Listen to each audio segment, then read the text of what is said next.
Sama Indonesia Lawyers Club. Sekarang giliran Gubernur Sumatera Barat, Irwan Praitno. Assalamualaikum warahmatullahi wabarakatuh. Selamat malam. Ini sudah hampir tengah malam.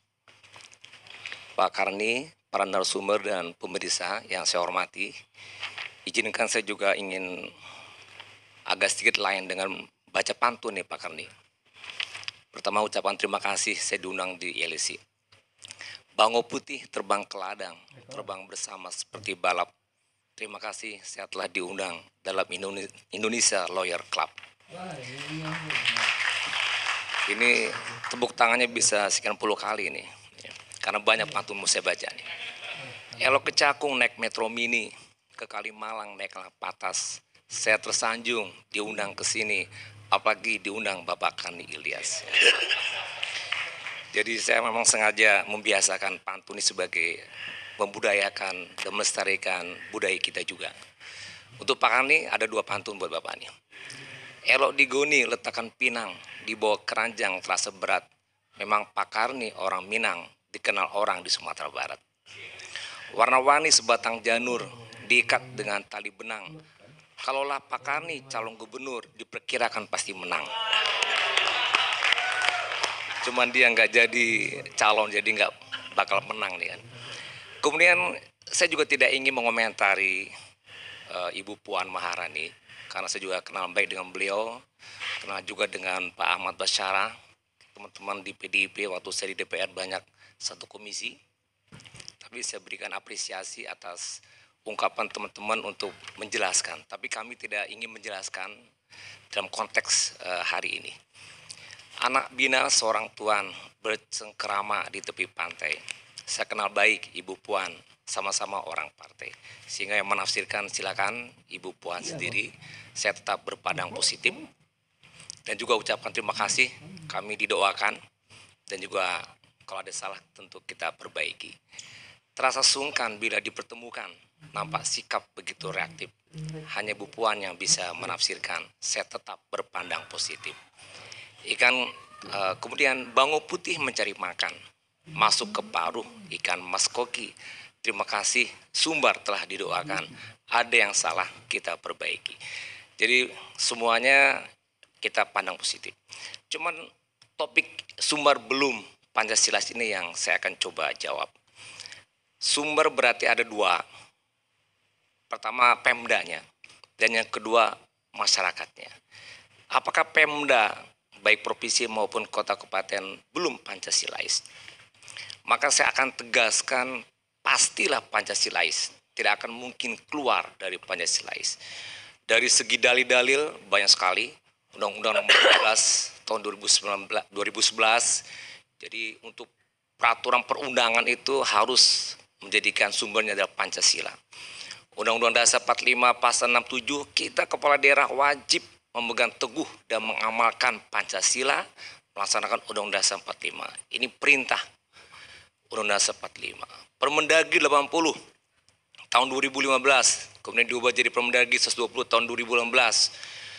Semua produk hukum yang kita buat, baik perda, baik peraturan gubernur dan sebagainya, harus diverifikasi, difasilitasi, dan dievaluasi oleh Mendagri. Jadi tidak mungkin kita membuat aturan yang mungkin intoleran, yang kemajemukan ataupun macam-macam. Tidak mungkin. Karena dievaluasi dulu baru sah, baru kita pakai. Di luar dari yang menjadi rujukan Permendagri untuk membuat APBD, di situ ada program-program kegiatan bahkan dicoret-coret kalau nggak cocok itu oleh Mendagri, kemudian kita sahkan untuk dipakai. Di luar itu, ada istilah diskresi dalam Undang-Undang Nomor 30 tahun 2014. Jadi kepala daerah punya diskresi. Itu diskresi yang di luar dari apa yang telah diatur kita bisa buat. Itu pun wajib memperoleh persetujuan menteri. Jadi udah dikerangkeng semuanya. Kepala daerah ini nggak mungkin membuat macam-macam dan aneh-aneh. Tidak mungkin sama sekali. Ditegur pasti, dilarang dan nggak mungkin. Jadi diskresi pun juga diatur oleh pemerintah. Minta persetujuan menteri. Pacu kuda berlari-lari, kuda di depan cepat bereaksi. fasilitasi perda oleh Kemendagri, termasuk pergub dan juga diskresi. Kalau Laparnas yang butuh tentu terbayang dengan ikannya. Pemprov Sumbar selalu patuh dengan pemerintah yang di atasnya. Dan kemudian bagaimana konsekuensinya kalau kita melanggar? Undang-Undang 45 Pasal 78, kepala daerah diberhentikan. Ini diberhentikan kalau kita melanggar Pancasila. Jadi saya bisa pastikan kepala daerah itu nggak mungkin bertahan sampai 10 tahun seperti saya ini.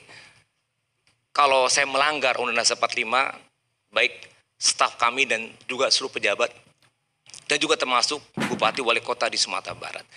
Dan kemudian juga kepala daerah dinilai oleh pusat itu tidak hanya Kemendagri. Selain Kemendagri juga menilai. Bahkan penghargaan-penghargaan yang kita dapat itu ada screening dari kepolisian, dari kejaksaan, dari BIN. Itu dicek itu satu-satu itu. Nah sementara saya sendiri dapat penghargaan lebih 347. Itu pasti di screening, apalagi dari presiden itu pasti di screening. Jadi pastilah Pancasilais. Nah itulah suatu kenyataan bahwa di daerah juga ada Forkompimda, Kapolda, Kajati, kemudian ada Danrem, ada BIN daerah, dan juga ada DPRD dengan beragam partai, ada juga berbagai institusi vertikal yang bersama kita tiap hari. Rasanya saya tidak pernah ada teguran, kita Pemda Provinsi tidak ada ingatan dari mitra kita terkait dengan perjalanan pemerintahan yang melanggar, yang tidak sesuai dengan Pancasila, rasanya tidak ada. Kemudian juga ada catatan tahun 2016, di zamannya Pak Cahyokumolo Mendagri, ada menginventarisir perda-perda seluruh Indonesia, yang kemudian dibatalkan yang terkait dengan pelanggaran-pelanggaran, mungkin ada juga perda syariah dan sebagainya. Di Sumatera Barat Pak Karni, itu tidak ada satupun perda baik provinsi, kota, kabupaten yang dibatalkan karena konten, karena substansi yang intoleran atau substansi yang sifatnya anti Pancasila, nggak ada. Yang ada hanya karena faktor prosedur, karena faktor kewenangan, dan juga karena faktor teknis yang tidak sesuai dengan aturan pusat. Nah itu kondisinya. Kue dadar dari pangkalan dibawa orang ke Simpang 4, Pemprov Sumbar seiring sejalan dalam arahan pemerintah pusat. Elok makan di restoran Padang, menuju pulang membeli bubur. Semua kebijakan tadi menyimpang, kalau menyimpang tentu akan ditegur. Nah ini sisi pemerintah ya Pak Kandi. Terakhir tentu dari segi masyarakatnya Sumbar. Masyarakatnya Sumbar. Memang betul Sumbar ini unik, memiliki adat tersendiri yang kemudian diakui oleh negara. Undang-Undang 45 Pasal 18B ayat 2, itu negara itu mengakui, menghormati adat tradisi daerah-daerah. Itu Undang-Undang 45. Jadi sebetulnya keberagaman, kebinekaan itu wajar. Yang tidak wajar kalau kita memaksa kehendak kita dengan kata-kata intoleran kepada yang lain, padahal dia sendiri tidak toleran. Atau memaksa menyebut politik identitas, padahal dia sendiri menggunakan politik identitas kepada orang lain. Atau dia memaksakan kehendak-kehendaknya, itu juga intoleran. Nah kita Sumatera Barat itu memang betul orang Minang mayoritas dan sangat homogen di Sumatera Barat, beda dengan di Jawa, mungkin hampir 90% etnik Minang. Jadi ada keistimewaan, ada adat-adat budaya-budaya yang muncul di situ yang menjadikan kesatuan dari perilaku dan kepribadian dan karakter serta kehidupan. Dan ini keistimewaan yang diakui oleh negara, dan itulah kebinekaan kita. Bunga pepaya boleh digulai di bawah anak dari bawang. Ada budaya dan juga tata nilai, masing-masing punya keistimewaan. Melewati lurah jalan ke ladang, ladang ditanam buah pepaya. Keistimewaan daerah dihargai undang-undang dalam negara kesatuan Republik Indonesia. Kita lihat pengamalan Pancasila. Tadi sudah disebutkan tokoh-tokoh kita dan sebagainya, dan saya malah justru penggambaran masyarakat yang Pancasilais itu adanya di Sumatera Barat. Nah contohnya misalnya apa? Sila ketuanya Maha Esa, ada petata petiti tadi, ada badan syara bahasa kita bolo, ada yang mengatur cara memakai. Mau diapakan lagi? Saya belum lahir pun udah begini. Bahwa adat itu syariat. Syariat itu kita bolo, mau diapain? Nggak bisa, saya protes. Dan ini kenyataan semua prosesi adat itu dengan agama. Nah jadi bagaimana kita kalau seandainya ada yang kemudian menjadikan budaya ini di luar daripada Islam. Dan pada tuh Karni pasti tahu kalau dia beragama lain dari Minang langsung dikeluarkan dari Minang. Siapa yang salah? Itulah budayanya, mau diapain? Kita hormati aja, kita hargai. Bali dengan nyepinya menyatu antara agama dengan budaya, kita hormati. Tidak pernah kita menyebut Bali itu intoleran. Kita hargai, kita hormati. Kita tetap diam, tetap kita tidak bereaksi pada saat nyepi itu. Jadi kondisi-kondisi demikian, saya lihat tentu juga satu hal yang mungkin juga menjadi saling memahami dan saling mengerti dan saling menghormati. Sehingga demikian kita bisa ikanya dengan binekanya dengan ikanya. Salah ke Tuhan minta tobat, salah kepada manusia minta maaf.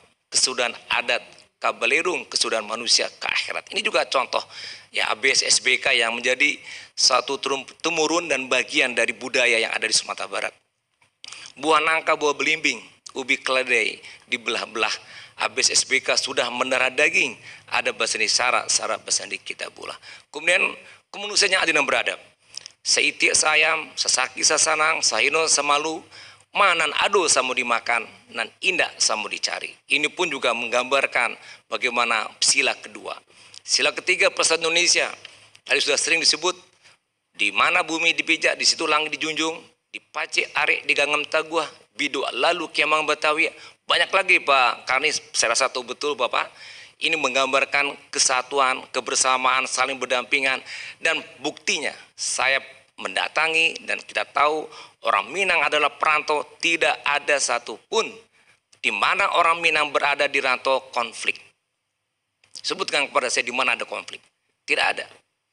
Ada umpama di mana kandang kambing dia mengembe, kandang harimau dia mengaum.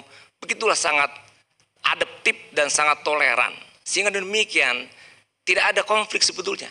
Dan ini bisa kita buktikan di Sumatera Barat ada konflik. Oh dulu ada persekusi. Oh dulu ada melarang ibadah. Coba tanya ke polisi. Pak Kani juga udah telepon saya tanya ke polisi. Tidak itu yang terjadi. Provokasi. Itu kalau ibadah Natal gak boleh itu kan di Damasraya. Bupatinya orang PDIP. Pak Sultan, Pak Ateri. Saya telepon. Enggak ada urusan dengan pelarangan, dibolehkan kok. Dan orang yang memprovokasi udah tersangka. Jadi ini isu-isu yang begini membuat ya kita capek juga menjelaskan. Insya Allah tidak, kalaupun ada itu mungkin tidak signifikan. Kemudian yang keempat, kerakyatan yang dipimpin oleh hikmah dan seterusnya. Boleh ayah di pembuluh, boleh kato di mau pakai. Tadi sering dibacakan. Nam boleh sama kita golongkan, nam pijak sama kita layangkan. Ini juga mufakat, ini juga bagian dari suatu masalah yang diselesaikan dengan mufakat. Yang kelima, keadilan sosial luar biasa juga. Ini juga menjadikan satu karakter dan budaya di Minang. Mendapi samu belabu, kehilangan samu marugi, mau kuas samu panjang, membile samu laweh, baragia samu banyak, menimbang samu bare. Ini keadilan yang ada di masyarakat Minang. Kemudian isu-isu yang berkembang yang lain mungkin tidak perlu kita bahas, tapi saya sebagai gubernur mungkin bisa menjawab. Insya Allah Sumatera Barat secara pemerintahan saya pastikan ikut dengan pemerintah pusat, ikut dengan aturan dan tidak ada sedikit pun yang menyimpang dari Pancasila. Dan masyarakat pun saya lihat demikian, kalaupun ada contohan pada saya akan berikan klarifikasi. Kalau ada di masyarakat Minang yang katanya anti Pancasila, coba sebutkan. Dan saya juga akan menjawabnya nanti. Dan insya Allah kita sama-sama saling memahami begitu indahnya kita hidup, beragam kita, berbeda kita, tapi kita saling memahami, saling menghargai, saling menghormati, dan kita bersama satu dalam komunitas luar biasa itu. Pisang saleh elok dimakan, dimakan juga goreng salah. Semua nilai Pancasila sudah diamalkan, kelima sila di Pancasila. Batang sagu dan pohon pinang di tengah-tengahnya pohon jati. Jangan ragu karena Minang, NKRI adalah harga mati. Terima kasih Pak Kani. Saya tutup dengan ucapan biarkan berkibar bendera merah putih. Jangan ada yang berani menyentuh. Cukup sekian, terima kasih. Wassalamualaikum warahmatullahi wabarakatuh. Waalaikumsalam.